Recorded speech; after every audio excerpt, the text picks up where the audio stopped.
Good morning.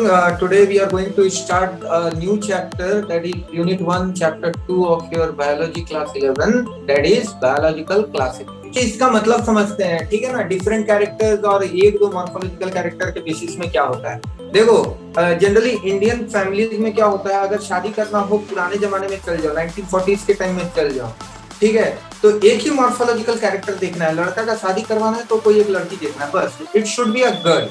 अब वो girl कैसी है, गूंगी है, बहरी है, उससे मैटर नहीं करता है। बट अब अगर हम लोग ये वाला कैटेगरी देख लो, नेचुरल सिस्टम ऑफ क्लासिफिकेशन, तो अब इसमें कैरेक्टर्स बढ़ गए हैं। ठीक है, लड़की का शादी करवाना है तो लड़का अर्न करता है कि नहीं करता है, एक कैटेगरी वो हो गया। सेकंड कैटेगरी हो गया, लड़का कोई नशा तो नहीं करता है, दूसरा कैटेगरी हो गया। थर्ड हो गया। इस तरह से हम लोग अलग अलग चेक बॉक्सेस बना लेते हैं। ठीक है, तो नेचुरल सिस्टम ऑफ क्लासिफिकेशन बिल्कुल वैसे ही एक कैटेगरी मॉर्फोलॉजिकल कैटेगरी के बेसिस में नहीं करेंगे। सिमिलरली लड़के भी जाएंगे तो वो एक लोटा पानी लेके जाएगा, लड़की मुंह में दे के मारे, क्या कि वो सब मेकअप मार के एकदम क्या से क्या बन जाए।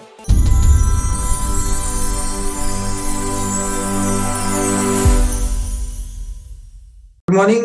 Today we are going to start a new chapter, that is Unit 1, Chapter 2 of your Biology Class 11, that is Biological Classification. Here, we should understand that we come across a large number of animal, or you can say plant or living organisms around us. So, of course, there should be a proper arrangement system into categorize these living organisms that we come across, and at no cost we should not intermix.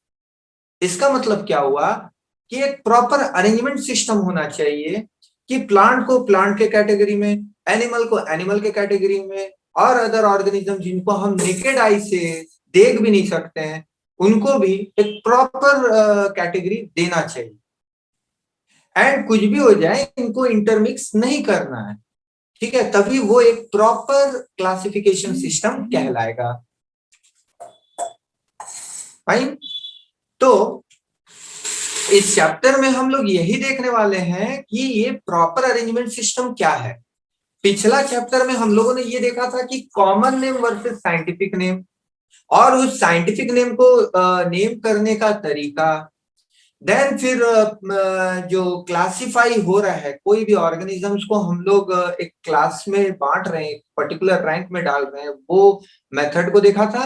And last class में हम लोगों ने क्या देखा था कि what are the taxonomical aid, वो कौन से तरीके हैं जिनको यूज करके हम लोग इन ऑर्गेनिजम्स के बारे ज्यादा से ज्यादा चीज जान सकते हैं, ज्यादा से ज्यादा चीज समझ सकते हैं।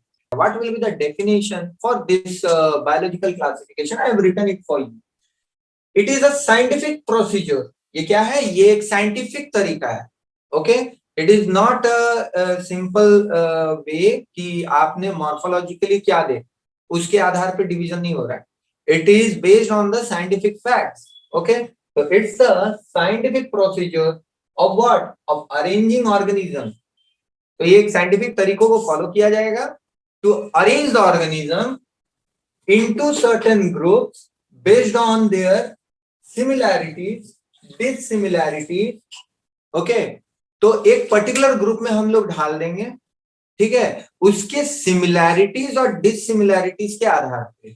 Fine. And arranging them in a hierarchy of categories, तो उसको एक पर्टिकुलर रैंक के हिसाब से, एक हायरार्की के हिसाब से अरेंज कर देंगे। जैसे कि मान लो एक मल्टी सेलुलर ऑर्गेनिज्म हायरार्की में एकदम टॉप में रहेगा, वहीं एक यूनिसेलुलर ऑर्गेनिज्म हायरार्की के एकदम बिलो में रहेगा। ठीक है, तो इनमें जो सिमिलैरिटी है, डिसिमिलैरिटी है, इन सब के बेसिस में क्या है, हम लोग क्या कर रहे हैं, लिविंग ऑर्गेनिज्म को एक पर्टिकुलर ग्रुप में डाल दे रहे हैं। And such that it is arrange in a proper hierarchy, एक प्रॉपर अरेंजमेंट लेयर सिस्टम बन रहा है। ठीक है, जहां पे एक मल्टी सेलुलर ऑर्गेनिज्म को टॉप ऑफ द हायरार्की दे रहे हैं, वही यूनिसेलुलर को एकदम बॉटम ऑफ द हायरार्की में रख रहे हैं।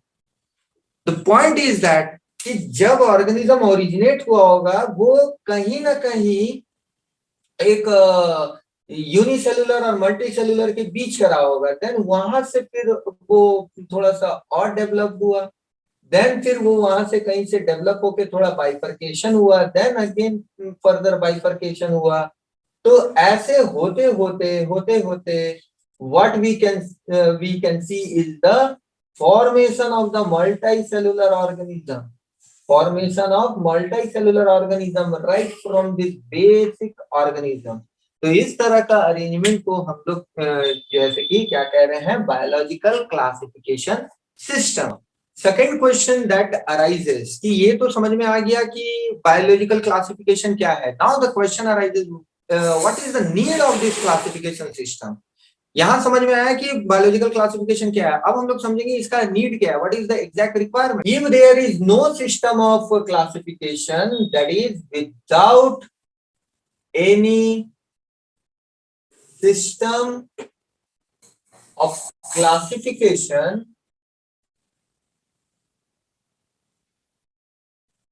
organisms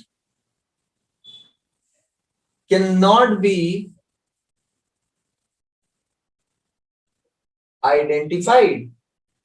आपके पास कोई एक प्रॉपर सिस्टम है ही नहीं, तो फिर आप एक ऑर्गेनिज्म को कैसे आइडेंटिफाई करोगे। आप कैसे कह सकते हो कि ये जो ऑर्गेनिज्म है ये मैमल है, ये जो ऑर्गेनिज्म है ये प्लांटी है, हाउ। तो आपके पास एक प्रॉपर सिस्टम है तभी तो आप आइडेंटिफाई करके उसको एक पर्टिकुलर ग्रुप में डाल रहे हो, वेदर बी इट एनिमलिया और वेदर बी इट प्लांटी। तो आपके पास एक प्रॉपर सिस्टम है तभी तो आप इसको ऑर्गेनिज्म को आइडेंटिफाई कर पा रहे हो। तो अगर ये सिस्टम ही ना होगा तो आप तो आइडेंटिफाई भी नहीं कर पाओगे। Fine, arrange the species into several categories on the basis of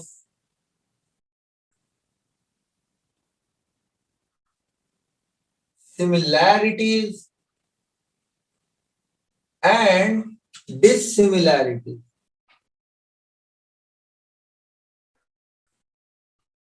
इसका मतलब क्या हुआ कि कोई भी आप ऑर्गेनिज्म को आप आइडेंटिफाई करते हो तो सबसे पहले आप उसको ना जितने भी ऑर्गेनिज्म सो फार आइडेंटिफाइड करके एक ग्रुप में डाला गया है सभी ग्रुप्स के साथ आप मैच आउट करोगे।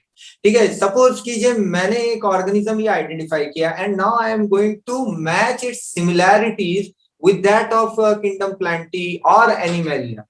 ठीक है, अगर ये मैच कर रहा है प्लांटी के साथ ज्यादा तो I will better put it into the group of Animalia. अगर ये एनिमलिया के साथ डिसिमिलैरिटीज देखा जा रहा है और ये एनिमलिया अदर ग्रुप जैसे कि मुनरा के साथ ज्यादा इसकी सिमिलैरिटीज देखा जा रहा है तो I will put it into the Monera group. तो इस तरह से हम लोग क्या कर रहे हैं, based on the similarities as well as the dissimilarities of an organism हम लोग ऑर्गेनिज्म को अलग अलग कैटेगरी में पुट अप कर रहे हैं। It indicates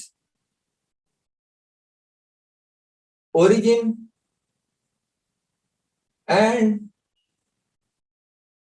evolution of species. तो दूसरा रिक्वायरमेंट भी क्या हो रहा है कि आप जब जान जाओगे कि कहां से पर्टिकुलर ऑर्गेनिज्म ओरिजिनेट कर रहा है, उसका एवोल्यूशन कहां से हो रहा है, तो आपको उस पर्टिकुलर ग्रुप को स्टडी करने में ज्यादा हेल्पफुल मिलेगा। जैसे कि इमेजिन कीजिए एक कोई पेस्ट है जो हमारे प्लांट को बार बार डैमेज कर दे रहा है, तो आप अगर ये अंडरस्टैंड कर पाओगे कि ये जो पेस्ट है इसका ओरिजिन पॉइंट कहाँ से हो रहा है और आप उसको ट्रेस आउट करके आप आइडेंटिफाई करोगे कि ये पर्टिकुलर जो ओरिजिन पॉइंट है ये सर्टन केमिकल से ये खत्म हो सकता है, तो आप डेफिनेटली उस पेस्ट को एलिमिनेट करने के लिए वो केमिकल ट्राई आउट करोगे। ठीक है, सिमिलरली अगर हमने ड्रग बनाया तो ड्रग बनाने के बाद उसको टेस्ट आउट करना है तो हम पहले क्या करेंगे, हम आइडेंटिफाई करेंगे कि एवोल्यूशन पॉइंट में कौन कौन ऑर्गेनिज्म कॉमन एवोल्यूशनरी ट्रेड्स को शेयर आउट करते हैं। ठीक है, तो जो ह्यूमन से क्लोज रिलेशनशिप में रहेगा हम सबसे पहले उसमें थोड़ा सा अपने जो टारगेटेड ड्रग है उसको टेस्ट करेंगे। अगर उसमें रिजल्ट्स आ रहा है तो definitely we can have some assumption, some good assumption कि ये ड्रग ह्यूमन में भी काम करेगा। फाइन, तो दैट इज द रीजन, ये भी जानना बहुत जरूरी है। Should help, it should help in easy identification of an organism. ठीक है, it should help in easy identification of an organism. तो ये जो है हमें काफी आसानी से ऑर्गेनिज्म को आइडेंटिफाई करने में भी मदद करता है. तो ये इतने सारे हो गए हमारे need for classification. Now let us move into the objectives of the classification. क्या ऑब्जेक्टिव लेके चलेंगे हम लोग को क्लासिफिकेशन करने के लिए? अगर हम लोग कोई एक ऑर्गेनिज्म को क्लासिफाई करना चाहते हैं तो what should be our objective in our mind, तभी तो हम लोग क्लासिफाई करेंगे. तो let us figure out the objectives. It should help us to study about the organisms of past. Number 1 objective. यानी कि आपका जो सिस्टम ऑफ क्लासिफिकेशन है ना, उसमें इतनी पोटेंशियल होनी चाहिए ताकि आप जो है ऑर्गेनिजम्स ऑफ पास्ट को भी आप स्टडी आउट कर सकते हो, आप उसको ट्रेस बैक कर सकते हो, उसका एवोल्यूशनरी पॉइंट को. तो ये पहला ऑब्जेक्टिव होना चाहिए. ठीक है. सेकंड ऑब्जेक्टिव क्या है? Knowing the relationship amongst different group of organisms. तो डिफरेंट ग्रुप ऑफ ऑर्गेनिजम्स के बीच में क्या रिलेशनशिप है वो भी जानने के लिए हमें ये जो सिस्टम ऑफ क्लासिफिकेशन है रिक्वायर्ड होता है. तो ये ऑब्जेक्टिव लेके चलना हमें कि हम इस तरह से ऑर्गेनिजम्स को क्लासिफाई करना है कि हमें उसका रिलेशनशिप भी पता चले आपस में with the different group of organisms. ऐसा हुआ कि कोई रिलेशनशिप ही स्टैब्लिश नहीं कर पा रहे हैं, प्लांट को रख दिया एनिमल किंगडम के अंदर या एनिमल को रख दिया प्लांट किंगडम के अंदर, एंड आपस में कोई कोरिलेशन नहीं हो रहा है. तो इस तरह का system of classification is null and void. तो आपको इस तरह का क्लासिफिकेशन चाहिए जो इस तरह के ऑब्जेक्टिव्स को हमारा कैटर आउट कर सके. हम उसके एवोल्यूशन को भी स्टडी आउट कर सकते हैं, हम आपस में कैसे एक प्लांट दूसरे प्लांट के साथ को रिलेट कर रहे हैं उसको भी हम लोग स्टडी और एनालाइज कर सकते हैं. तो इस तरह से ये दो ऑब्जेक्टिव्स हमें क्लियर आउट होना चाहिए. थर्ड ऑब्जेक्टिव क्या है? To identify and classify all possible species, all possible types of species. तो हमें पूरा एफर्ट इस दिशा में लगाना है कि इस किस्म का एक क्लासिफिकेशन सिस्टम हो कि ज्यादा से ज्यादा स्पीसीज को हम लोग आइडेंटिफाई कर सके, नंबर 1. नंबर 2, हम लोग उसको प्रॉपर एक तरीके से क्लासिफाई भी कर सके. ऐसा इसलिए रिक्वायरमेंट है क्योंकि जितना ज्यादा से ज्यादा क्लैरिटी होगा कि हमारे इकोसिस्टम में, हमारे इकोलॉजी में what are the organisms that are around us, उतना ज्यादा बेटर हम लोग we can understand about the human being. ठीक है, एंड देयर एग्जिस्टेंस. मान लीजिए एक सर्टेन बैक्टीरियम है जो कि बहुत फ्रूटफुल है फॉर ह्यूमन एग्जिस्टेंस, तो हमें उसको जल्द से जल्द आइडेंटिफाई कर लेना है. कंपेयर टू दैट एक ऐसा माइक्रो ऑर्गेनिज्म है which is very lethal against the human existence, तो वो भी जान लेना है. उसके अगेंस्ट में हमें एक मेडिसिन प्रिपेयर कर लेना है. अदरवाइज इफ एट ऑल अगर वो हमें इफेक्ट कर गया तो it may lead to a catastrophic moment.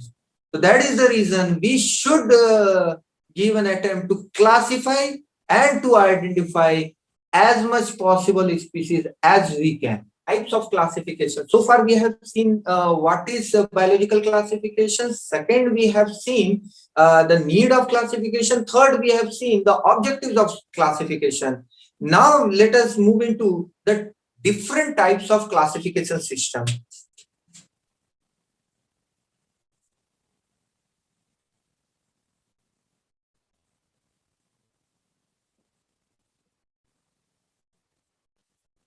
So in general, there are many different type of classification system. Each have an advantage over the another. ठीक है। बट ऐसा नहीं है कि सब रिजेक्ट हो गए हैं, मतलब हैज नो वैल्यू, बिकॉज एक के आधार पे ही दूसरा सिस्टम ओरिजिनेट हुआ। Once we have identified this one system of classification, we found out the fault in that, and then that made the basis for the different. तो इसीलिए हम लोगों को सभी तरह के क्लासिफिकेशन सिस्टम को पढ़ना है। The first one is the artificial system of classification. Okay, first one is the artificial system of classification. ये किस बेसिस में क्लासिफाई करता था ऑर्गेनिजम्स को? ये on the basis of morphology, on the basis of morphology. Morphology क्या होता है? जैसे आप प्लांट और एनिमल के बीच में कंपैरिजन करोगे तो आप कैसे करोगे? आप कहोगे कि प्लांट अपनी जगह पे स्थिर रहता है, whereas the animal can locomote. ठीक है, वो एक जगह से दूसरे जगह मूव ऑन कर सकते हैं, लोकोमोटिव होते हैं। ठीक है, देन नेचुरल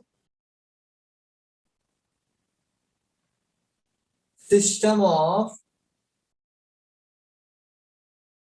क्लासिफिकेशन। अब इसमें क्या होगा? इसमें मॉर्फोलॉजिकल कैरेक्टर तो लेंगे, लेकिन उसके साथ साथ और भी बहुत सारे कैरेक्टर्स को हम लोग कंसिडर कर लेंगे। We will consider both the morphological as well as the other characters like biochemical character, then genetic characters। ठीक है, मॉर्फोलॉजिकल कैरेक्टर्स भी रहेंगे। Then ontogeny etcetera. Ontogeny means what? Development. किस तरह से डेवलपमेंट हो रहा है? Is it within the body of an organism और आउटसाइड द बॉडी? ठीक है, जैसे ह्यूमन के केस में क्या होता है, ये जो डेवलपमेंट होता है वो विद इन द बॉडी होता है, in the womb of the mother. वहीं अगर आप कोई दूसरा ऑर्गेनिज्म देख लीजिए जैसे बर्ड्स, तो उनमें जो डेवलपमेंट होता है वो एक्सटर्नल होता है, with in egg.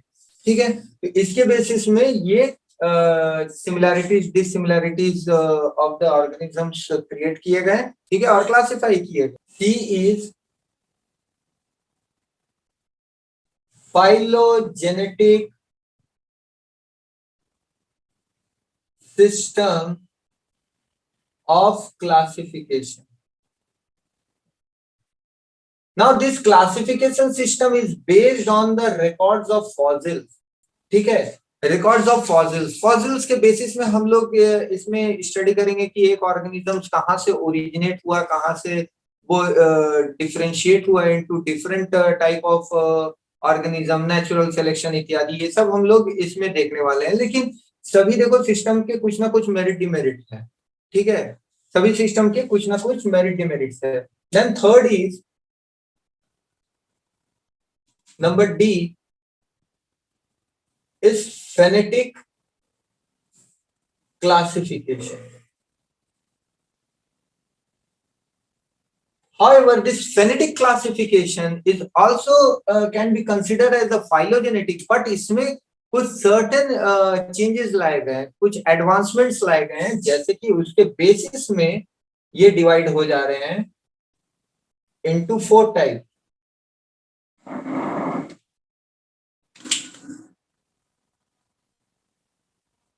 One is cytotaxonomy,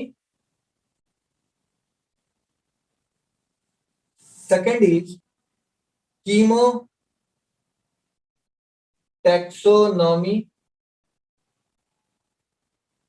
third is numerical taxonomy, cladistic taxonomy। ठीक है, सभी के अपने अपने कैरेक्टरिस्टिक है। जैसे कि साइटोटैक्सोनॉमी, फेनेटिक क्लासिफिकेशन में क्या हुआ, फॉसिल्स को उतना ज्यादा इंपॉर्टेंस नहीं दिया गया। ठीक है, फॉसिल्स को उतना ज्यादा इंपॉर्टेंस नहीं दिया गया, एग्जिस्टिंग सिमिलैरिटी डिसिमिलैरिटीज के बेसिस में क्लासिफाई किया गया। जैसे कि अगर साइटोटैक्सोनॉमी, तो ऑर्गेनिजम्स के सेल में कितने क्या डीएनए है, क्या चेंजेस है नहीं है, उसके बेसिस में सेलुलर डिस्क्रिप्शन के बेसिस में ऑर्गेनाइज किया गया लिविंग ऑर्गेनिजम्स को। देन कीमोटैक्सोनॉमी, सर्टेन प्लांट जो है एक कैरेक्टरिस्टिक मेटाबोलाइट सेक्रेट करते हुए अदर प्लांट कैन नॉट, या अदर ऑर्गेनिज्म कैन नॉट। ठीक है, तो उसके बेसिस में जब हम लोग डिफरेंशिएट करेंगे तो उसको कीमोटैक्सोनॉमी कहेंगे। न्यूमेरिकल टैक्सोनॉमी, देन अगेन यहाँ पे क्या होते हैं, सर्टेन प्लस माइनस वगैरह को यूज करके हम लोग आइडेंटिफाई करने का कोशिश करते हैं। And fourth one is the cladistic taxonomy. Then आ जाएंगे two kingdom classification.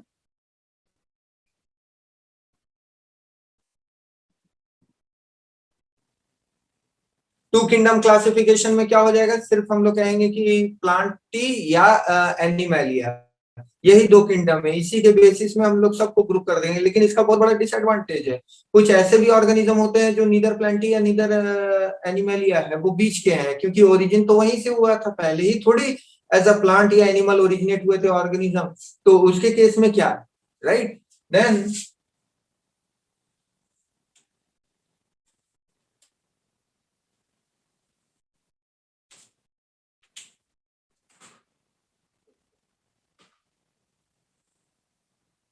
Three kingdom classification.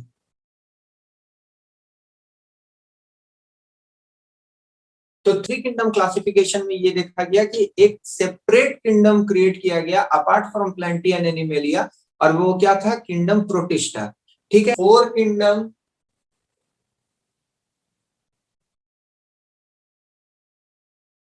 Classification,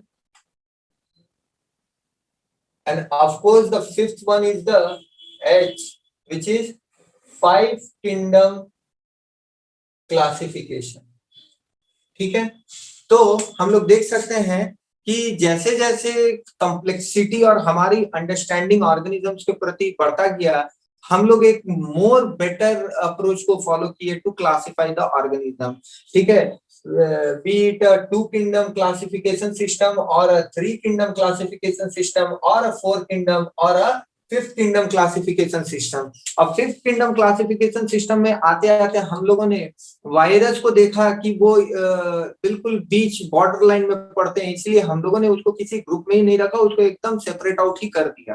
ठीक है, और यहाँ पे क्या है, अलग अलग, जैसे यहाँ पे फाइव किंगडम क्लासिफिकेशन में आर.एच. विटेकर के द्वारा दिया गया था, और इसमें हम लोगों ने क्या किया, एक प्रॉपर अरेंजमेंट किया, kingdom मोनरा, kingdom protista, kingdom fungi, kingdom Plantae, kingdom animalia. इस तरह से हम लोगों ने एक प्रॉपर ग्रुप क्रिएट किया ऑर्गेनिजम्स का। अब हम लोग एक एक करके सभी ग्रुप सभी सिस्टम ऑफ क्लासिफिकेशन को स्टडी करने वाले हैं।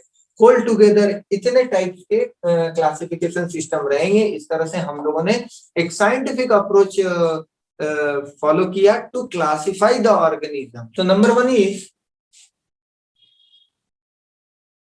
Artificial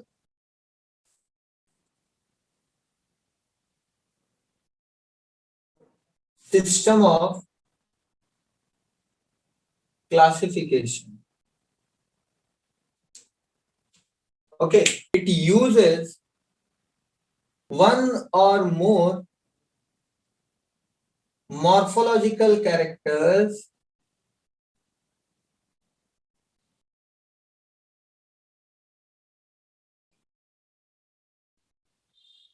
group out the organism। अब जैसे इस केस में एरिस्टोटल, एक साइंटिस्ट का नाम है Aristotle, how he group the animals, divided animals to two categories. और इनके कैटेगरीज क्या थे, ये दो कैटेगरीज में एनिमल्स को डिवाइड कर दिया एरिस्टोटल ने। और इनके कैटेगरी कौन कौन थे, जिनमें रेड ब्लड, इसने क्या नाम दिया,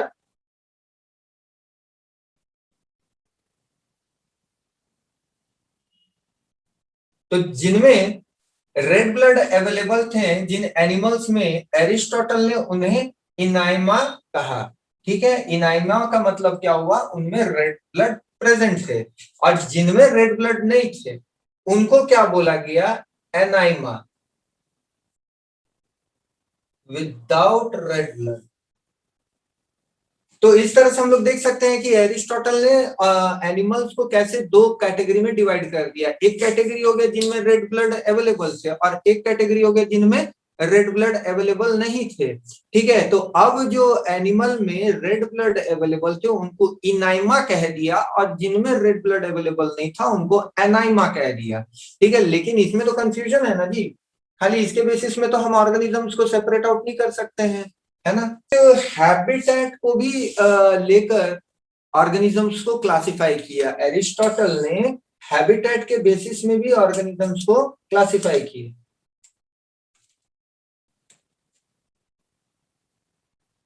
एरिस्टोटल क्लासिफाइड एनिमल्स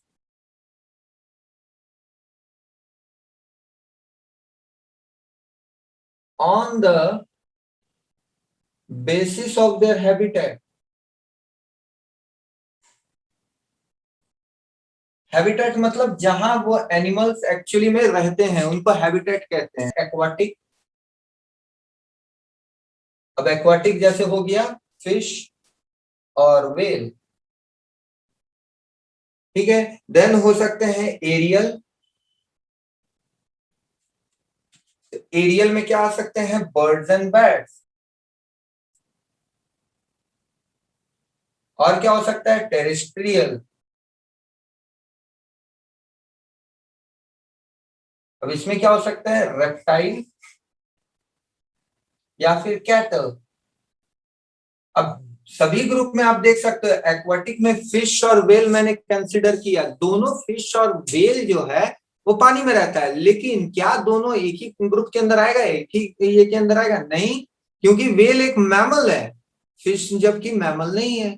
ठीक है, तो इस तरह से हम लोग देख सकते हैं कि इन लोगों के क्लासिफिकेशन सिस्टम में क्या हुआ, ये बस हैबिटेट के आधार पे क्लासिफाई कर दिया। लेकिन अगर हम लोग साइंटिफिक अप्रोच अपना अप्लाई करें तो हमें दिखेगा कि वहां भी डेविएशन है। Although their habitat is same, but they belong from very different and distant organism. ठीक है, whale is belongs to a mammal category, whereas fish belongs to the Pisces category, वो बिल्कुल अलग है।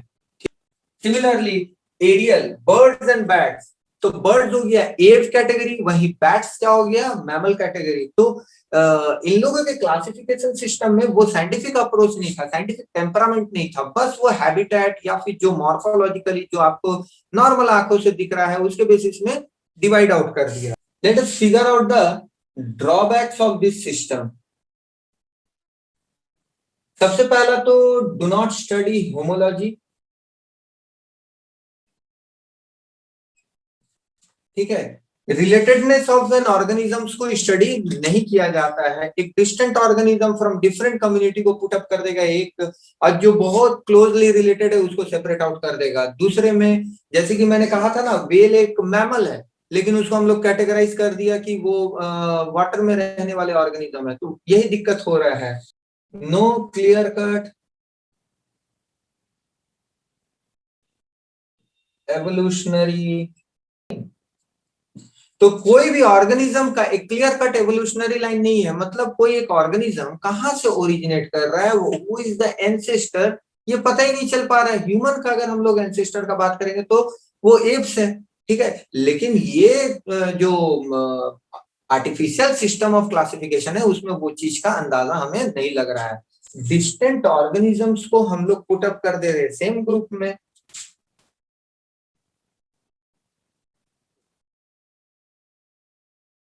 Distant organisms are put in same group.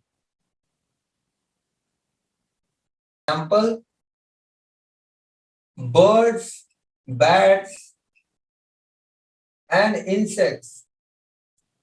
एकदम, तो distant organisms को same group में रख दिया जा रहा है। अब देखा जाए बर्ड, बैट्स एंड इंसेक्ट, ये एकदम डिस्टेंट ऑर्गेनिज्म है, लेकिन हम लोगों ने क्या किया, उसको एरियल ऑर्गेनिज्म के अंदर रख दिया, क्योंकि उनके पास विंग्स है, वो उड़ सकते हैं, but they are not related. एक बैट जो है वो मैमल कैटेगरी में आता है, वही बर्ड जो है वो एप्स कैटेगरी में आता है, लेकिन हम लोगों ने उसको एक ही ग्रुप के अंदर डाल दिया, तो ये बहुत बड़ा demerit. Closely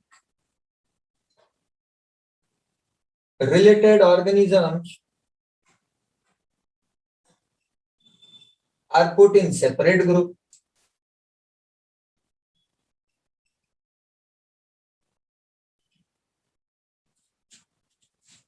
Example: bat, whale, and rat.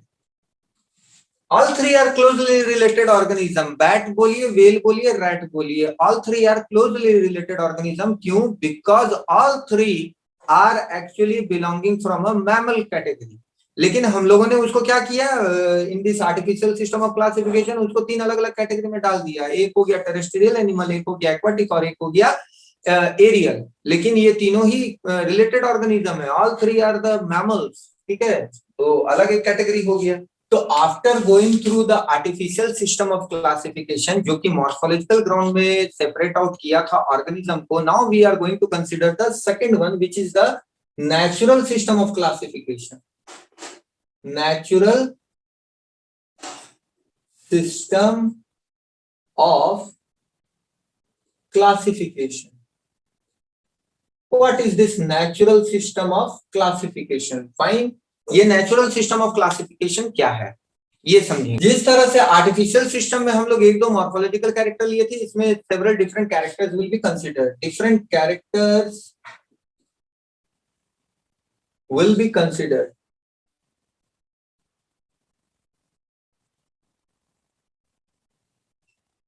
ठीक है, अभी इसका मतलब समझते हैं, ठीक है ना। डिफरेंट कैरेक्टर्स और एक दो मॉर्फोलॉजिकल कैरेक्टर के बेसिस में क्या होता है, देखो जनरली इंडियन फैमिलीज में क्या होता है, अगर शादी करना हो, पुराने जमाने में चल जाओ, 1940s के टाइम में चल जाओ, ठीक है, तो एक ही मॉर्फोलॉजिकल कैरेक्टर देखना है। लड़का का शादी करवाना है तो कोई एक लड़की देखना है, बस, it should be a girl. अब वो गर्ल कैसी है, गूंगी या बहरी है, उससे मैटर नहीं करता है। बट अब अगर हम लोग ये वाला कैटेगरी देख लो, नेचुरल सिस्टम ऑफ क्लासिफिकेशन, तो अब इसमें कैरेक्टर्स बढ़ गए हैं। ठीक है, लड़की का शादी करवाना है तो लड़का अर्न करता है कि नहीं करता है, एक कैटेगरी वो हो गया। सेकंड कैटेगरी हो गया, लड़का कोई नशा तो नहीं करता है, दूसरा कैटेगरी हो गया। थर्ड हो गया। इस तरह से हम लोग अलग अलग चेक बॉक्सेस बना लेते हैं। ठीक है, तो नेचुरल सिस्टम ऑफ क्लासिफिकेशन बिल्कुल वैसे ही एक कैटेगरी मॉर्फोलॉजिकल कैटेगरी के बेसिस में नहीं करेंगे। सिमिलरली लड़के भी जाएंगे तो वो एक लोटा पानी लेके जाएगा, लड़की के मुंह में दे के मारेगा, क्या है कि वो सब मेकअप वेकअप मार के एकदम क्या से क्या बन जाए। तो जब हम लोग बहुत सारा कैरेक्टर्स लेके चलेंगे तो वो क्या होगा, हम लोगों को एक नेचुरल, एक स्पेसिफाइड कंक्लूजन में आने में मदद करता है। ठीक है, जैसे कौन से कैरेक्टर्स को हम लोग कंसिडर करेंगे, characters that are considered will be morphological, तो देखेंगे मॉर्फोलॉजिकल, जो पिछला ये में देखे थे वो तो देखना ही है, मॉर्फोलॉजिकल तो देखना ही है। If a boy wants to marry a girl और वाइस वर्सा, ये तो इंश्योर करना ही है कि अगला को जो शादी कर रहे हैं, it should be a girl only, should not be a dog और अ कैट और अ डोंकी, वरना पता चला धोखा हो गया। राइट, मैरिज नाइट में जा रहे हो और वहां पे धोखा हो गया, घूंघट उठा रहे हो तो अंदर से कुत्ता ऐसे जीभ लटका रही है, तो दिक्कत हो जाएगा। मॉर्फोलॉजिकल हो गया। Anatomical, anatomical, similarly cytological,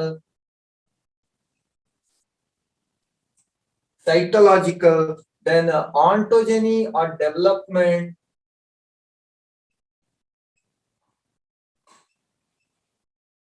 ontogeny और डेवलपमेंट एक्सेट्रा, बहुत सारे कैरेक्टर्स को हम लोग कंसिडर आउट कर लेंगे। ठीक है, देन अब हम लोग कुछ एग्जांपल्स को फिगर आउट करते हैं। Let's figure out the example, कैसे हम लोग अलग अलग ऑर्गेनिजम्स को सिर्फ एक कैरेक्टर नहीं बल्कि बहुत सारे कैरेक्टर्स के कंसिडरेशन के आधार पे अलग अलग ग्रुप तैयार किए। जैसे एग्जांपल में मान लो कि mammals are characterized, mammals are characterized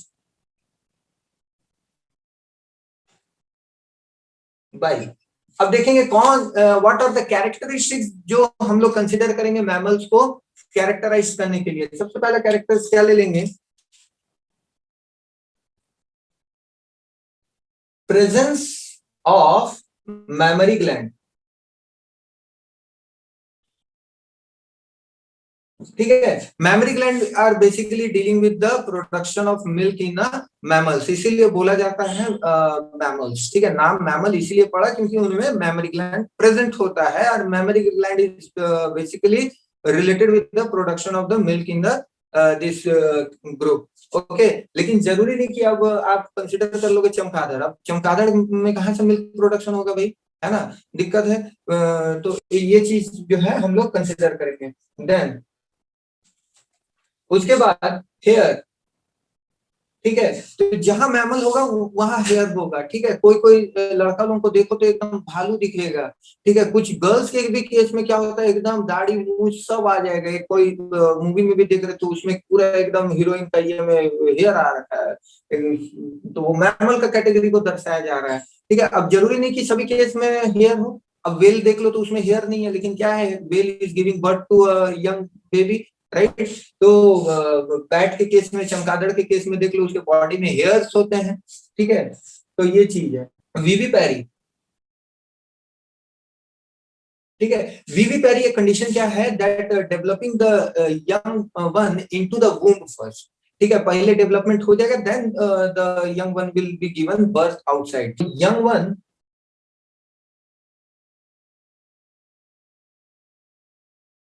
develop inside the body. ठीक है, विविपेरी का मतलब क्या हुआ, young one is getting developed inside the body. इसका मतलब ये नहीं कि कुछ बच्चा लोग बोलता है कि सर तब टेस्ट ट्यूब बेबी क्या है, test tube baby test tube के अंदर बनाया जाएगा क्या। अरे भाई, टेस्ट ट्यूब के अंदर बेबी कैसे बनेगा। वो क्या होता है कि एक कंडीशन होता है, जैसे कि मान लो एक फर्टिलाइजेशन आर्टिफिशियली हमने करवा दिया, एक ओवा रहेगा और उसमें स्पर्म डाला और वो फर्टिलाइज हो गया। सर्टेन सेल डिवीजन स्टेज होंगे, ब्लास्टुला मोरुला तक होगा, and then we will take this cell and we will implant this into a female ovary. ठीक है, तो यहां से यहां तक का जो स्टेज जो एक्चुअली ह्यूमन बॉडी के अंदर होना था, वो हम लोगों ने लेबोरेटरी कंडीशन में करवाया। इसीलिए हम लोग इसको क्या कहते हैं, टेस्ट ट्यूब बेबी। ठीक है, अब इसको कंसिडर मत कीजिएगा कि पूरे के पूरे एक टेस्ट ट्यूब के अंदर बेबी बना रहे हैं, वो ऐसा नहीं है, बस नाम पड़ गया उसको इसलिए क्योंकि ये जो केस होना था, ये फीमेल बॉडी के अंदर होना था, ये वहां नहीं होके बाहर किया गया लेबोरेटरी कंडीशन में, और फिर देन ये सेल को लेकर हमने इम्प्लांट कर दिया into the female ovary, uterus, sorry. ठीक है, तो इसलिए इसका नाम पड़ गया test tube baby.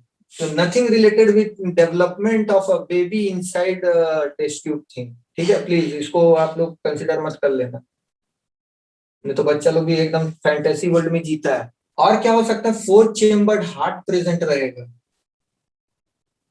Fourth chambered heart, 4 chamber रहेंगे हार्ट के। ठीक, डी न्यूक्लिएटेड अरिथ्रोसाइट्स। लगभग सभी चीजों को हम लोग कंसिडर कर रहे हैं जी। डी न्यूक्लिएटेड अरिथ्रोसाइट देख लो, साइटोलॉजिकल केस को हम लोग कंसिडर कर लिए। डी न्यूक्लिएटेड अरिथ्रोसाइट्स का मतलब क्या होता है, सपोज करो ये ह्यूमन का सेल है, या मान लो ये सेल है किसी लिविंग ऑर्गेनिज्म का। तो सेल का एक कैरेक्टरिस्टिक क्या होता है कि अगर यूकैरियोटिक सेल है तो उसमें एक न्यूक्लियस होगा, अगर यूकैरियोटिक सेल है तो उसमें एक वेल डिफाइंड न्यूक्लियस होगा। लेकिन यहाँ डी न्यूक्लिएटेड अरिथ्रोसाइट्स का मतलब क्या हुआ, मैमल के केस में क्या है, इसमें न्यूक्लियस नहीं होगा, यानी सेल तो होगा लेकिन ये न्यूक्लियस यहाँ पे एब्सेंट होगा। कहाँ पे, अरिथ्रोसाइट। अरिथ्रोसाइट का मतलब क्या हुआ, red blood cells. Red blood cells को अरिथ्रोसाइट कह रहे हैं। तो ह्यूमन के या मैमल्स के जो अरिथ्रोसाइट में न्यूक्लियस नहीं होगा। ठीक है ना, इसमें न्यूक्लियस नहीं होगा। इस चीज को याद रखिएगा कि ह्यूमन बॉडी के कौन सा सेल ऐसा है जहां न्यूक्लियस नहीं होता है, तो वो है आरबीसी यानी कि अरिथ्रोसाइट। Next, warm blooded. ना ये वार्म ब्लडेड नेचर का मतलब क्या है, आप लोग मूवी सब में सुने हो ना, बहुत गर्म खून है लगता है। गर्म खून का मतलब ये नहीं है कि मार धार एक्शन वाला चीज है। ठीक है, यहाँ साइंस से रिलेटेड है, प्लीज मूवीज को put it at side. Warm blooded nature का मतलब क्या है कि बाहर में कोई भी कंडीशन हो, बाहर गर्मी है या बाहर ठंडा है, बॉडी एक होम्योथर्मिक कंडीशन को मेंटेन करके चलेगा, यानी बॉडी का जो कंडीशन है वो बैलेंस करके चलेगा। ठीक है, वो इम्बैलेंस नहीं होगा कि बाहर ठंडा है तो बॉडी का भी टेम्परेचर ठंडा हो जाएगा, बाहर गर्मी है तो बॉडी का भी टेम्परेचर इंटरनली गर्मी हो जाएगा। ठीक है, वो क्या करेगा, एक कांस्टेंट टेम्परेचर को मेंटेन करके चलेगा। ठीक है, बॉडी का टेम्परेचर में फ्लक्चुएशन नहीं दिखेगा। तो इस तरह का केसेस को हम लोग क्या कहते हैं, होम्योथर्मिक। ठीक है, we call it as homeothermic, याद रखिएगा। Let us consider birds. ठीक है, मैमल्स के तुलना में बर्ड्स के भी कुछ कैरेक्टरिस्टिक्स को हम लोग देखेंगे। बर्ड्स आर कैरेक्टराइज्ड बाय, ठीक है, तो बर्ड्स में क्या क्या कैरेक्टरिस्टिक दिखेगा। सबसे पहले तो आप कह सकते हो कि उनमें विंग्स एंड फेदर्स होगा। देन आप क्या कह सकते हो, देन उनमें ये कह सकते हो कि न्यूमेटिक बोन्स होगा।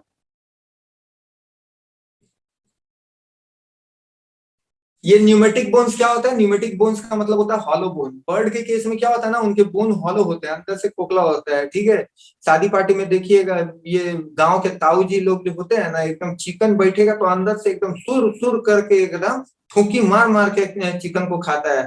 क्यों, क्योंकि अंदर हॉलो होता है। ठीक है ना, वही अगर आप मटन दे दीजिए, यानी कि एक मैमल गोट, ठीक है, उसका बोन को चबाने बोलिए तो ताऊ जी का दांत टूट के हाथ में आ जाएगा। ठीक है, ही कैन नॉट च्यू, क्योंकि मैमल के केस में बोन्स हॉलो नहीं होते, फिल्ड होते रहे, अंदर में पूरा भरे हुए होते मटेरियल, ये वाला हॉलो रहेगा। इसी के वजह से, हॉलो बोन की वजह से उनका बॉडी वेट लाइट होता है और वो हवा में उड़ सकता है। ठीक है, ये एक रीजन है। देन ओविपेरी इन नेचर होता है। ठीक है, ओवीपैरी का मतलब क्या होता है, एग बेयरिंग। ठीक है, अनलाइक ये मैमल जो कि विविपैरी होता है, बर्ड लोग के केस में क्या है, ओवीपैरी होते हैं। ठीक है, एग ले करते हैं। ठीक है, मुर्गी जो है अंडा देती है तो वही अंडा हम लोग खाते हैं। नेक्स्ट, इनके केस में न्यूक्लिएटेड अरिथ्रोसाइट्स होगा। ठीक है, न्यूक्लिएटेड एरिथ्रोसाइट्स का मतलब क्या है, जैसे यहाँ पे हमारा आरबीसी में कोई न्यूक्लियस नहीं ना था, तो इनके आरबीसी में क्या होगा, न्यूक्लियस होगा, इसीलिए इसको बोला गया न्यूक्लिएटेड एरिथ्रोसाइट। हमारे केस में डी न्यूक्लिएटेड एरिथ्रोसाइट, यानी हमारे आरबीसी में न्यूक्लियस एब्सेंट है। देन ये वार्म ब्लडेड होते हैं। ठीक है, एंड ऑफ कोर्स इनमें फोर चेम्बर्ड हार्ट भी होते हैं।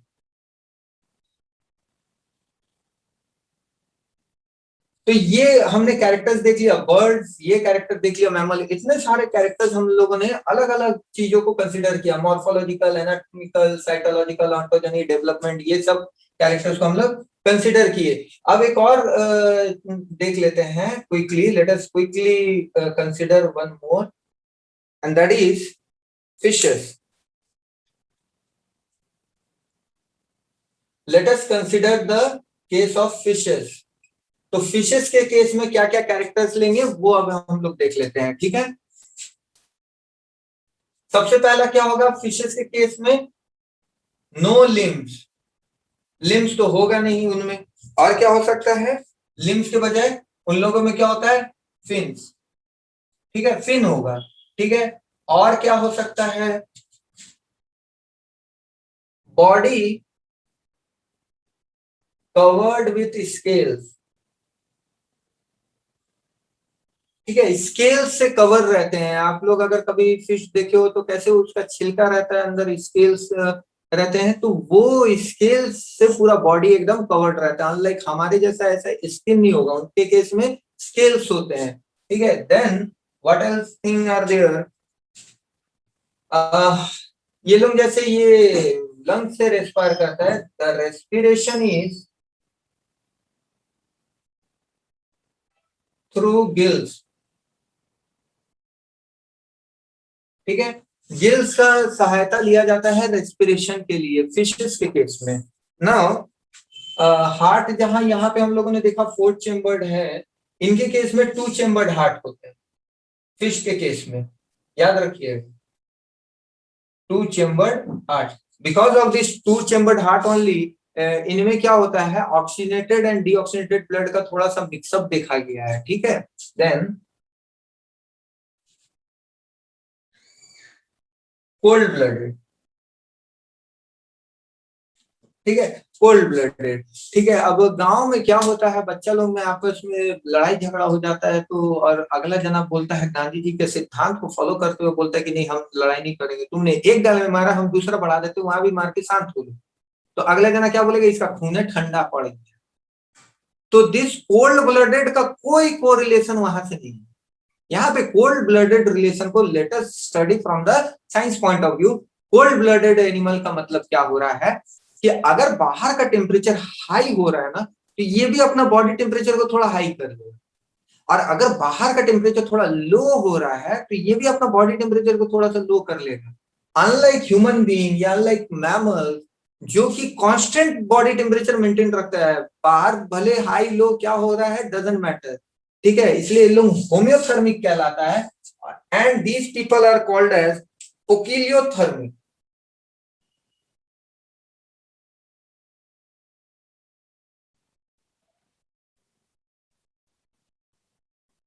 दे are known as the poikilothermic. ठीक है, तो इनके कोल्ड ब्लडेड को क्या कहते हैं, ओकिलियोथर्मिक। वार्म ब्लडेड को हम लोग क्या कहेंगे, होम्योथर्मिक। अब हम लोग एडवांटेज देख लेते हैं of this natural system of classification over the artificial. ठीक है, तो let us quickly jot down some advantages. There is stress on comparative study.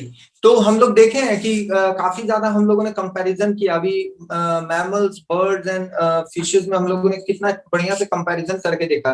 तो यहाँ पे ये सिस्टम को अगर आपको फॉलो करना है तो आपको बहुत ज्यादा कंपैरेटिव एनालिसिस से स्ट्रेस आउट करना पड़ेगा। Brings affinities on the basis of number of characters. Affinities का मतलब क्या हुआ कि रिलेटेडनेस, कितना एक ऑर्गेनिज्म दूसरे से कितना रिलेटेड है या नहीं है, ये हम लोग कैसे डिसाइड करेंगे, नंबर ऑफ कैरेक्टर्स को स्टडी करके, कितना ज्यादा से ज्यादा कैरेक्टर्स आपस में को रिलेट कर रहे हैं, then only we can figure out the organism. ठीक है, तभी उसी के बेसिस में हम लोग उसको एक पर्टिकुलर ग्रुप में ढालेंगे, ज्यादा से ज्यादा कैरेक्टर्स देखना है। Then third one, prevent unrelated organisms coming together। जैसे उसके केस, पिछले वाले के केस में, आर्टिफिशियल सिस्टम ऑफ क्लासिफिकेशन के केस में क्या हो रहा है, हम लोग प्रिवेंट कर रहे हैं अनरिलेटेड कैरेक्टर को एंटर होने के लिए। ठीक है, आप अब सोच लो ना इस चीज को कि अगर फीमेल टॉयलेट है और उसमें मेल्स जाना चालू कर दे तो कैसा लगेगा, या मेल वॉशरूम है उसमें फीमेल जाना चालू कर दे तो एक अनरिलेटेड कैरेक्टर एंटर हो जा रहा है ना, नॉट रिक्वायर्ड। ठीक है, भारी बवाल हो जाएगा। तो इसीलिए हम लोग ये चीज ना करें तो पहले ऊपर लोगो लगा देते हैं कि भैया ये मेल वॉशरूम है, ये फीमेल वॉशरूम है, तो मेल वाले मेल में जाए, फीमेल वाले फीमेल में जाए। जैसे वहां पे डिवीजन है, सेम डिवीजन इस तरफ में भी आप देखा जा सकते हो। It prevent the unrelated organism coming together, indicates phylogenetic relationship